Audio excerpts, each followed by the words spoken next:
Maman avait 40 ans quand je suis venue au monde. On dit qu'à 40 ans, c'est dangereux de mettre des enfants au monde parce qu'ils peuvent avoir quelque chose. Ben, écoute, donc, je ne suis pas si folle que ça, là.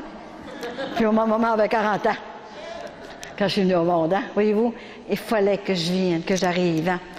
Et là, ma mère a tellement prié le frère André. Et c'est une mission comme le frère André que j'ai. Exactement. Frère André avec l'huile de Saint-Joseph et moi, c'est avec l'huile de Sainte-Anne. Et une huile qui ne descend jamais, jamais. Puis je dois vous dire quelque chose. Cette huile-là,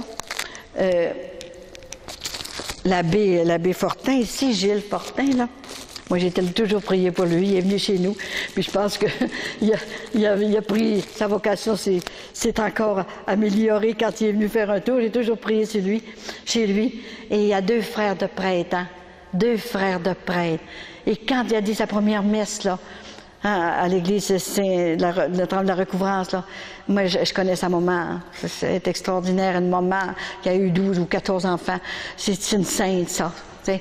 Et puis là, elle a pleuré tout le temps de la messe. Elle est tellement émotionnée. Elle voyait ces 3 gars, là, ces trois garçons qui disaient la messe. Pensez-vous que c'était pas beau, hein? On a toutes pleuré avec elle. Ben quoi, hein? C'était extraordinaire, en tout cas. Hein? Alors, j'étais chez Jacques, son frère. Il était curé à Smook Rockfall. Et là, j'ai 3 jours là. J'ai été 3 jours, il n'a pas voulu que je parte. Et l'église était pleine, 400, 500 personnes là-dedans. Et mon directeur spirituel, qui était un de ses amis, il est venu lui aider. Mais moi, je ne le connaissais pas dans ce temps-là. Là. Alors, on était 3 jours là. Et c'est lui qui faisait à manger, Jacques. Et puis tout à coup, il m'a fait une moyenne surprise. Avant d'arriver, il a tout décoré l'église en rose. C'était extraordinaire. Jusque la petite porte du tabernacle rose. Et puis, jusque peinturer les châssis de son église en dehors, rose. Le chaume. La nappe rose. Et tout le livre de messe. En tout cas, j'en revenais pas, puis il s'est fait faire des vêtements roses. Alors moi, là, il a dit, Colette, passe pas par... Tu vas aller recevoir des gens, parce que j'ai reçu des gens pendant une journée. Passe pas par la sacristie, OK?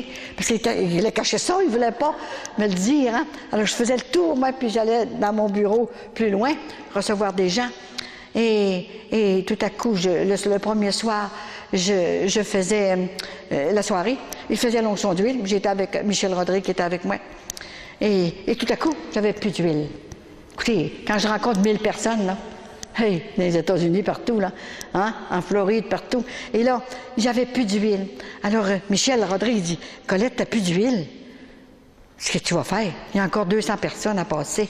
Ben, j'ai dit, je ne sais pas, là, on va arranger ça. Comme ça de même. Et en disant ça, la bouteille s'emplit toute seule. Il était là, lui, Michel, il s'est reculé, puis il s'est assis dans la marche d'escalier de l'église, là, de l'hôtel, là, puis il était plus capable de se relever. Il dit, Colette, il dit, coudonc, je suis pas fou, moi, là. Tu n'avais plus, là, hein? Et puis, c'était vrai, ça fait 12 ans de ça, et elle ne s'est jamais vidée. Je n'ai plus besoin d'aller à Sainte-Anne-de-Beaupré pour aller me chercher de l'huile. Elle s'emplit à mesure.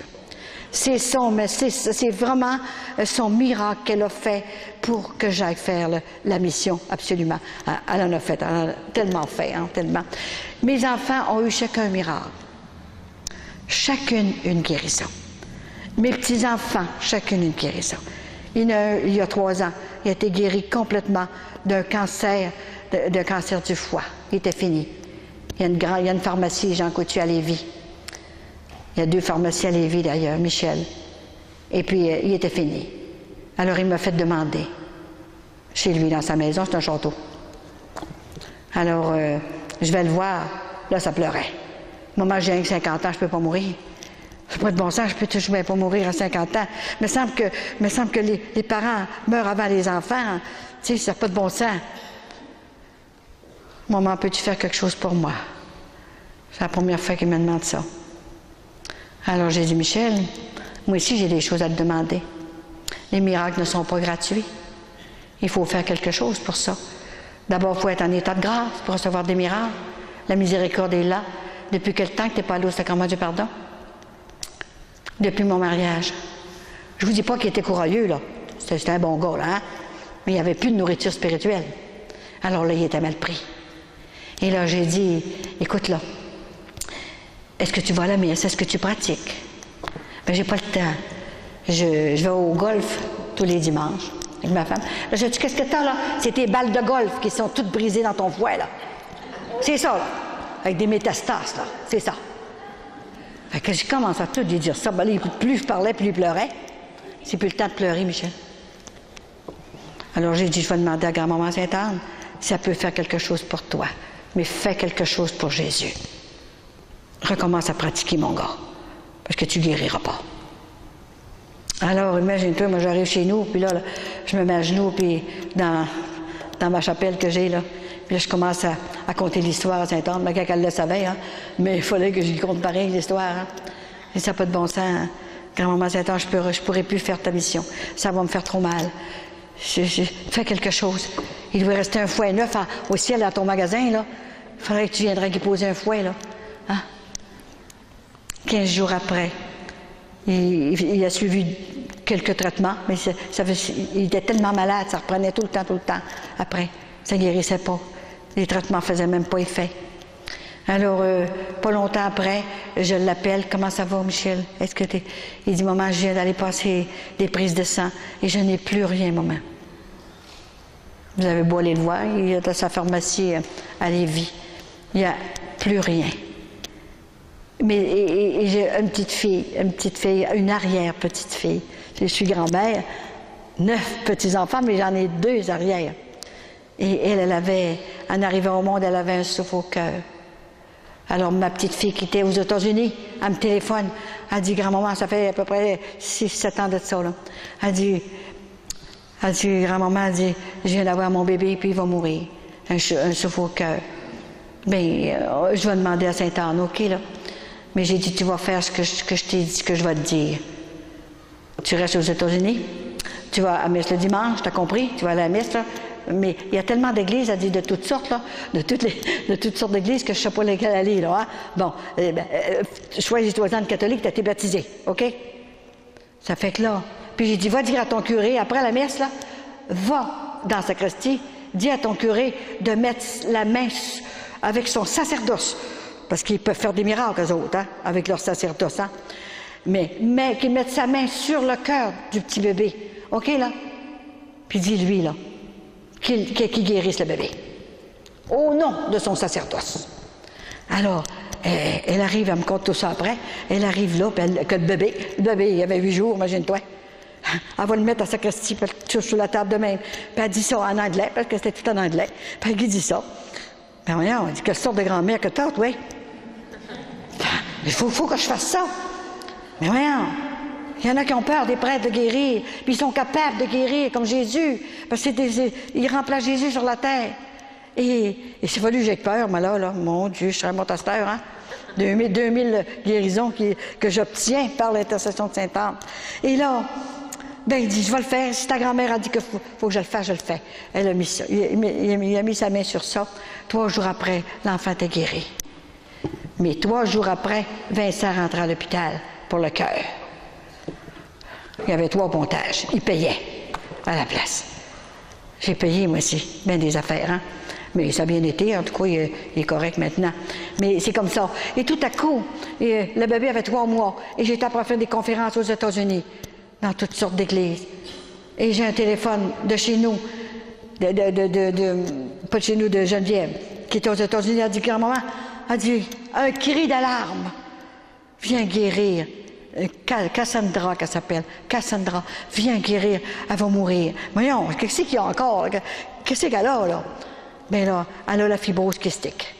C'est fini, là. Les poumons, là, elle n'était pas capable de respirer, là. Hein. Elle avait pesé encore 9 livres, puis elle avait 3 mois. Puis elle était grise, bleue, toutes sortes de couleurs. Moi, j'ai parti de l'église que j'avais fini mes conférences, et je suis arrêtée en passant, là, dans la maison. Oh, mon Dieu, c'était le désespoir dans la maison, hein. Et j'arrivais juste à temps. Juste à temps, il était en train de changer de religion. Parce qu'il y avait une femme, un couple, une autre religion, qui lui avait offert un loyer gratuitement, une maison, toute une maison, gratuitement, pour entrer dans leur religion. Je suis arrivée juste à temps. Geneviève, qu'est-ce que tu fais là? Je suis dans l'église Sainte-Geneviève, elle s'appelle Geneviève aussi. Hein. C'est ici que j'ai fait pas mal de choses. Et c'était extraordinaire ce qui s'est passé. Mais j'ai dit, mais Geneviève, fais pas une affaire de même, tu as été baptisée. Qu'est-ce que tu me dis là? Ça n'a pas de bon sens. Je suis ta moraine à part ça, moi, c'est moi qui ai assisté à ton baptême. Hein? Marie-Colette Geneviève, que tu t'appelles, c'est pas pour rien. Voyons. Et là, je leur ai parlé. Et lui aussi, c'est un joueur de hockey, lui. Et là, c'était sa deuxième. Donne-moi le bébé. Alors, je prends le bébé dans mes bras. Fait 3 ou 4 bébés là, qui guérissent de même. Je les prends dans mes bras. Puis j'ai dit, grand-maman, as-tu des poumons neufs au ciel pour un petit bébé de 3 mois? Ça y prend des poumons neufs. Puis, vous savez ce que c'est, la fibrose kystique? Oh, il étouffe de même, là. Hein? Faut qu'il frappe dans le dos, là, tu sais, là. Hein? Les sécrétions là-dedans, en tout cas. Et puis, elle était à l'hôpital à tout moment donné. Puis, elle revenait. Et là, je la prends dans mes bras. Et tout à coup, l'enfant ouvre ses yeux, puis me regarde. Je sais pas qu'est-ce qu'elle a vu, hein. Toi, un petit bébé de même, hein, avec 3 mois. Là, ça pleurait, là. Imaginez-vous donc, hein. Et pas longtemps après, au mois de justement, au mois de juillet, ça fait à peu près 4-5 ans de ça, hein, que c'est fait, là. Et c'était extraordinaire. Elle arrive à l'hôpital, et puis l'enfant, le médecin lui dit, j'ai son témoignage d'ailleurs, le médecin lui dit, elle n'a plus rien. Alors, elle est complètement guérie. Elle a 7 ans, elle court partout. Elle fait du patinage artistique parce que sa mère, elle reste à Lauson, puis elle est professeure de patinage artistique à la Renault. Tu sais,